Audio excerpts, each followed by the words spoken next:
Women world YouTube channel viewers అందరికీ నమస్కారం అండి. I'm doctor Radhika, clinical head fertility specialist from OSS fertility.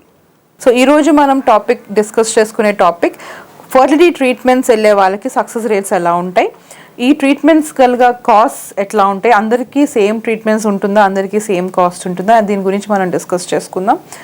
ఒకటి, అందరికీ ఇప్పుడు ఫర్టిలిటీ సెంటర్కి వెళ్తే, ఒక ఐవీఎఫ్ సెంటర్కి వెళ్తే అందరికీ ఐవీఎఫ్ ప్రొసీజర్ అనేది అవసరం పట్టదు. సో అందరికీ సేమ్ ఐవీఎఫ్ ప్రొసీజర్ అవసరం అనేది ఉండదు. It depends on patient to patient. Somebody who is very young, say ఒక 30 ఏళ్ళ లోపల ఉన్నారు, 35 ఏళ్ళ లోపల ఉన్నారు, స్పర్మ్ ప్రాబ్లం ఏమీ లేదు, ఎగ్ నెంబర్స్ అంతా బాగున్నాయి, ట్యూబ్స్ అంతా బాగున్నాయి అనే వాళ్ళకి ఎట్లీ న్యాచురల్గా కూడా ట్రై చేయొచ్చు. కొంతమందికి ఓవులేషన్ సరిగ్గా అవ్వదు, అంటే ఇరెగ్యులర్ సైకిల్స్ ఉంటాయి, పీసీఓడి ప్రాబ్లం ఉంటుంది, అట్లాంటి వాళ్ళకి ఎగ్ రిలీజ్ నెల సరిగ్గా విడుదల అవ్వదు. అట్లాంటి వాళ్ళకి మనం ఓవులేషన్ ఇండక్షన్ ఇచ్చి ఎగ్ పెరిగేలా చేసి, ఎగ్ రిలీజ్ అయ్యేలా చేసి న్యాచురల్గా కలవమని చెప్పొచ్చు. This is for a young couple less than 35 years old. న్యాచురల్గా ఒక 3 to 6 months ట్రై చేసి ప్రెగ్నెన్సీ కలగకపోతే అప్పుడు మనం what we should do is fallopian tube assessment, అంటే ట్యూబల్ బ్లాక్ ఏమన్నా ఉందా అని చూసుకోవడం, స్పర్మ్ ప్రాబ్లంలో ఏమన్నా మొటిలిటీ ప్రాబ్లమ్స్ ఉంటే వాళ్ళకి ట్రీట్మెంట్ ఇవ్వడం, ఇట్లాంటిది చూసుకొని నెక్స్ట్ మనం ఇంట్రా యూట్రైన్ ఇన్సిమినేషన్ అనే పద్ధతిలో కూడా వాళ్ళకి ప్రెగ్నెన్సీ వచ్చేలాగా హెల్ప్ చేయొచ్చు. సో దీన్ని ఐయుఐ అంటారు. ఇంట్రా యూట్రైన్ ఇన్సిమినేషన్ అంటే ఒక లేడీకి తనకి ఎగ్ పెరిగేలాగా చేసి ఎగ్ రిలీజ్ అయిన సమయానికి సేమ్ ఏ రోజైతే ఎగ్ రిలీజ్ అవుతుందో ఆ రోజు హస్బెండ్ స్పర్మ్ ఇస్తే అది మనం వాష్ చేసి ఆ స్పర్మ్ని తన గర్భసంచి లోపల వేస్తాం. దీన్ని ఇంట్రా యూట్రైన్ ఇన్సిమినేషన్ అంటారు. యూజువలీ ఈ ట్రీట్మెంట్స్కి 20% వరకు ప్రెగ్నెన్సీ ఛాన్స్ ఉంటుంది in 1 cycle. So why I'm saying only 20% IUI చేయించుకుంటే డాక్టర్ నాకు 100% ప్రెగ్నెన్సీ వచ్చేస్తుందా ఈ మంత్లో అని చాలామంది అడుగుతారు. But I would say only 20% for 1 cycle of IUI attempt. Why 20%? Egg release అయ్యేలాగా మనం చేస్తున్నాం, కరెక్ట్గా ఎగ్ రిలీజ్ అయ్యే టైంకి స్పర్మ్ని వాష్ చేసి గర్భసంచి లోపల వేస్తున్నాం. కానీ దాని తర్వాత జరిగే ప్రాసెస్ ఏంటి? స్పర్మ్ వెళ్ళి ఆ ఎగ్ని ట్యూబ్లో పట్టుకోవాలి, ఫర్టిలైజేషన్ అనేది జరగాలి. ఎగ్ విడుదల అయిన తర్వాత ఈ ఫెలోపియన్ ట్యూబ్ వెళ్ళి ఆ ఎగ్ని పట్టుకోవాలి, ఈ స్పర్మ్ వెళ్ళి ఫెలోపియన్ ట్యూబ్లో ఎగ్ని మీట్ అయ్యి ఫర్టిలైజేషన్ జరగాలి, ఎంబ్రియో లాగా ఫామ్ అవ్వాలి, మళ్ళీ ఆ ఎంబ్రియో వచ్చి గర్భసంచి లోపల అతుక్కోవాలి. సో ఈ ప్రాసెస్ అంతా న్యాచురల్గా జరగాలి. ఈ ప్రాసెస్ అంతా న్యాచురల్గా జరుగుతుంది కాబట్టి మనం 20% వరకు ఎక్స్పెక్ట్ చేయవచ్చు if you going for an IUI cycle. Definitely who is young patient and sperm motility బాగుంది, ఎగ్ నెంబర్స్ బాగున్నాయి, మేజర్గా ప్రాబ్లమ్స్ లేదు అనుకునే వాళ్ళకి ఈ ఐయుఐ పద్ధతిలో కూడా వాళ్ళకి ప్రెగ్నెన్సీ వచ్చే అవకాశాలు ఉంటాయి. ఒకసారి ఐయుఐ చేయించుకున్న usually they should try at least for 3 cycles of IUI. Because క్యుములేటివ్గా మనం చూసుకుంటే 30-40% వరకు ప్రెగ్నెన్సీ ఛాన్స్ రావాలంటే అట్లీస్ట్ 3 నెలలు 4 నెలల వరకు ప్రెగ్నెన్సీ కోసం ఐయుఐ ద్వారా ట్రై చేయొచ్చు. కొంతమంది 6 నెలల వరకు కూడా ఐయుఐ ద్వారా ప్రెగ్నెన్సీ కోసం ట్రై చేస్తారు. యూజువలీ పీసీఓడి అంటే పాలిసిస్టిక్ కండిషన్ ఉండే వాళ్ళకి ఎగ్ విడుదల అనేది నెల సరిగ్గా జరగదు. అట్లాంటి వాళ్ళకి 6 months వరకు కూడా వాళ్ళు ఐయుఐ ట్రై చేయొచ్చు, బికాజ్ వాళ్ళకి ఎగ్ రిలీజ్ అయ్యేలాగా మనం చేయాలి కాబట్టి. బట్ ఎగ్ సరిగ్గా రిలీజ్ అవుతుంది, ట్యూబ్స్ బాగున్నాయి, స్పర్మ్ బాగుంది, అంతా బాగుంది అనే వాళ్ళకి మటుకు 3 to 4 times కన్నా ఎక్కువగా మనం ఈ ఐయుఐ ప్రొసీజర్ అనేది చేయం. ఒకవేళ 3 to 4 times వరకు చేసి కూడా ఐయుఐ సక్సెస్ అవ్వట్లేదు, సే ఆయన స్పర్మ్ మొటిలిటీ సరిగ్గా లేదు, మార్ఫాలజీ లేదు, కౌంట్ బాగాలేదు, లేకపోతే ఇక్కడ లేడీకి ఎగ్ రిజర్వ్ తగ్గిపోతుంది, ఎగ్ నెంబర్స్ తగ్గిపోతున్నాయి, లేకపోతే ట్యూబ్ టెస్ట్లో ఏమైనా ట్యూబ్ బ్లాక్ ఉందని తెలిసింది, ఇలాంటి కండిషన్స్ ఉన్న వాళ్ళకి, లేకపోతే endometriosis grade 3 or grade 4 condition ఉండే వాళ్ళకి, ఇట్లాంటి వాళ్ళకి నెక్స్ట్ మనం ఇంకా ఐవీఎఫ్కి మూవ్ ఆన్ అవ్వాల్సి వస్తుంది. So IVF is in vitro fertilization. ఈ ఐవీఎఫ్లో మనం ఇక్సీ కూడా చేస్తున్న that is intracytoplasmic sperm injection. So ఈ పద్ధతిలో మనమే ఎగ్ పెంచి ఎగ్ రిట్రీవ్ చేసి స్పర్మ్ తీసుకొని, హస్బెండ్ స్పర్మ్ తీసుకొని, స్పర్మ్ని సెలెక్ట్ చేసి బెస్ట్ స్పర్మ్ మనకి ఎగ్లోకి ఇంజెక్ట్ చేస్తాం కాబట్టి మన ఫర్టిలైజేషన్ కూడా మనమే చూస్తాం కాబట్టి, and also embryo conversion.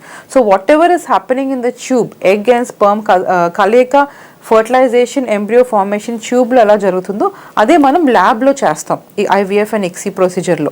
So ఇక్కడ ఏంటంటే మనం in the microscope we can see the egg, actually egg quality ఎలా ఉంది, మంచిగా ఉండే ఎగ్స్ ఎలా ఉన్నాయి, గుడ్ క్వాలిటీ ఎగ్లోకి మనం స్పర్మ్ని ఇంజెక్ట్ చేయడం ద్వారా ఫర్టిలైజేషన్ ఛాన్స్ ఎక్కువగా ఉంటుంది and we are seeing the fertilization rate. So next day మనం డెఫినెట్గా ఫర్టిలైజేషన్ చెక్ చేస్తాం, ఎన్ని ఎగ్స్ ఫర్టిలైజ్ అయ్యాయో మనకి తెలుస్తుంది.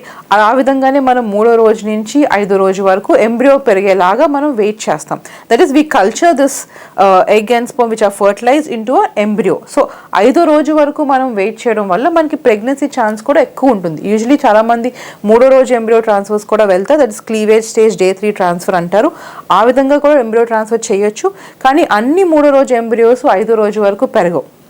సో 5వ రోజు వరకు మనం వెయిట్ చేయడం వల్ల ఏమవుతుందంటే we are selecting the best embryo out of it. So ఆ డే 5 ఎంబ్రియో ట్రాన్స్ఫర్ చేసుకోవడం వల్ల we can increase the chance of pregnancy to 55 to 60%.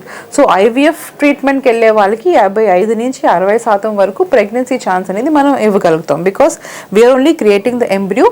ఈ ఎంబ్రియోని మనం క్రియేట్ చేసిన తర్వాత before we have to ensure that ఆ గర్భసంచి యూట్రస్ అంతా నార్మల్గా ఉండాలి. దాన్ని మనం క్లీన్ చేసుకొని ప్రిపేర్ చేసుకొని ప్రైమ్ చేసుకొని పెట్టుకొని ఈ ఎంబ్రియోని ట్రాన్స్ఫర్ చేయడం వల్ల we can increase the chances to 60%.